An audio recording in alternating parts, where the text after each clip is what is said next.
was they took advantage of the opportunities that they had. They could have scored one or two more. Yeah.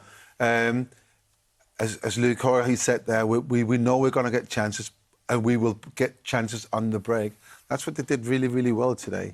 They took those opportunities, created chances out of that. But it was two set pieces, and it's two set pieces with absolute lack of concentration from Man United. And from that perspective, that's what disappoints me the most, because once you go behind, you give so much energy to hold. Then you go further behind, and take it to half-time. Peter, why don't you take us through the first goal so we have more of a picture of what you're talking about? Yeah, I already did this at half-time. I talked about the lack of concentration. And we see, you can never let anybody be. But I picked on Doku. It could have been anything. The lack of, he's looking away at the moment the corner kick is being taken, and that allows the run through. Then Heaven, he allows McBurney to go behind him and even have a shot. He should never allow that. He should just stay with him, and then put so much pressure on him. So if he eventually gets to the ball, he will not be able to hit the target. And that is a disappointment that, once all of that happens, nobody in a white shirt reacts. Now, I picked on Luke Shaw. Just have a look at Luke Shaw here. Luke Shaw's 2 yards behind everybody else, playing everybody onside. Yeah? He shouldn't be there. He fell for the dummy. He should have stayed up, and if he'd stayed up there, he would either be offside or it would have gone out for a throw-in. You see that ball would have gone, for a goal kick. That would have carried on straight. But because Luke Shaw was there, obviously he's then onside. And that's a disappointment for me, that an experienced team like that makes those kind of mistakes. And you can argue, it's the first day and, no, you don't make those mistakes. And then the second disappointment is, of course, that there was very, very little to shoot with afterwards, even though he made the substitution. Rashford came on. Yeah, he looked sharp, Rashford, when he came on. But I think, as Peter's talking about there, for the goals for Hull, far too easy. Regan Slater puts a really good ball in for that second one. But I think that would be the disappointing thing if you're connected to Manchester United, is that Hull didn't have to work that hard to get the goals. It was just two simple set plays that they don't deal with. But, again, from Hull's perspective, fantastic. From Manchester United, and certainly Michael Carrick, I just wonder if maybe he's looking at the team selection at the start and going, I maybe got one or two decisions wrong today. Let's get post-match reactions from a Manchester United perspective. Here is their captain, Bruno Fernandes. Bruno, not the start that United wanted for this season. What happened out there today? Oh, same mistakes as we did last season, every away game. We give too much of the ball to them. I think they have, in the beginning of the game, first 20 minutes, probably the goalkeeper was the one that had more touches on the ball, too much time. I think we need to press a little bit more. We need to be a little bit more aggressive, and then again, set plays. We need to work on it, to be more aggressive and try to not concede this type of goals. Obviously, against teams like this, they're waiting for that moment. Yeah. Does it make it more frustrating that both of their goals came from set pieces? Did they feel like they could have been avoided? No, of course, because we knew before the game, we knew that that will be a big part of their game. They played the full pre-season with a back four. They went against us with a back five, also to have some height, also for this moment, because they knew they could get a chance from it, and obviously defending well our set pieces, what they did. The most frustrating thing is that we lost the game. That's it.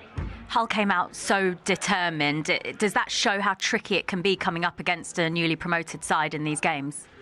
No, we knew. If someone didn't know, it's very surprising, because we know in the Premier League this type of away grounds are very difficult to play against, and you need to match everything in levels of intensity and aggression and everything. We had that, a part of that, 2 free kicks, the 2 set pieces, but end up costing us the game.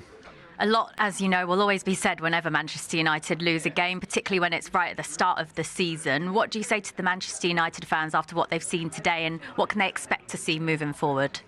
No, I understand the frustration. Obviously, every season that starts, we want to compete and we want to go as forward as we can, winning every game. But we need them on our side, like we did last season.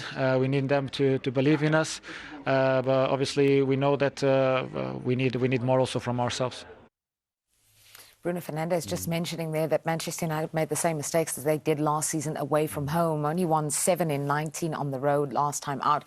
You think they have to do some figuring out in the midfield? Yeah, I do think. I think today, I felt there was a little bit of an imbalance between Yuri Tielemans, Andrew Santos, and Bruno.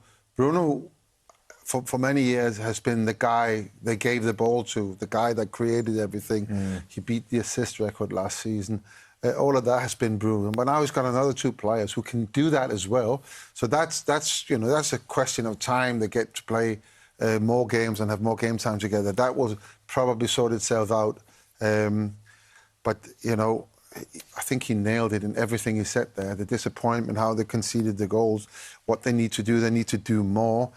And the good thing is, all those mistakes and all this sort of, low intensity and not really being there, all that happened in the first game. And you never win the Premier League in the first game, but you most certainly never lose it either. You don't get relegated. So there are plenty of time for Michael Carrick to work on things. And sometimes it's quite good, in a way, that you see all your problems in one goal. Then you know what you have to work with. But the performances, individual performances, need to be better, and those players need to learn that very quickly. So the coach can do whatever he wants. If the players are not open for change, then it's completely impossible, really. You're questioning the intensity. Is that something you agree with, especially going forward for United? Yeah, a little bit. I mean, they had opportunities. You'd have to say a couple of half chances. Probably in Bremen who had the best opportunity going forward. But there's certainly something for Michael Carrick to think about, certainly in the middle of the park, in terms of how they the counter-press as well, how they go forward with the ball, but also when they turn over possession, can they get back? Because I almost felt like Manchester United today at times, they had a lot of the ball. I think they had over 70% possession. But every single time the ball turned over to Hull, they were getting in behind Manchester United and causing them problems. So I think, again, as Peter said there, you don't want to go over the top and get carried away about the performance. But I think it's a bit of a reality check, because second half of last season under Michael Carrick, they were fantastic, 1 game a week. Everyone expected that to continue. And game 1, you get beat by Hull. So, yeah, they've got to improve for sure. You mentioned that Mbeumo chance. I mean, you would assume someone like him would have to score, especially with United 2 goals down. What do you think he should have done there? Yeah, it's a difficult one because it's on his weaker foot as well, and it's a great pass from Cunha. I mean, he puts him through and he's away, but he doesn't do anything with the ball. So the ball's in front of him and he takes the first touch and he keeps it straight. He doesn't move it off the angle or anything. So by the time he hits it, it's too close to his body. He can't really create an angle, and the keeper makes a comfortable save in the end, but it was a good opportunity for him. You would have hoped for today. What did you make of your team's performance? Yeah, some was okay. Obviously, bits to improve on.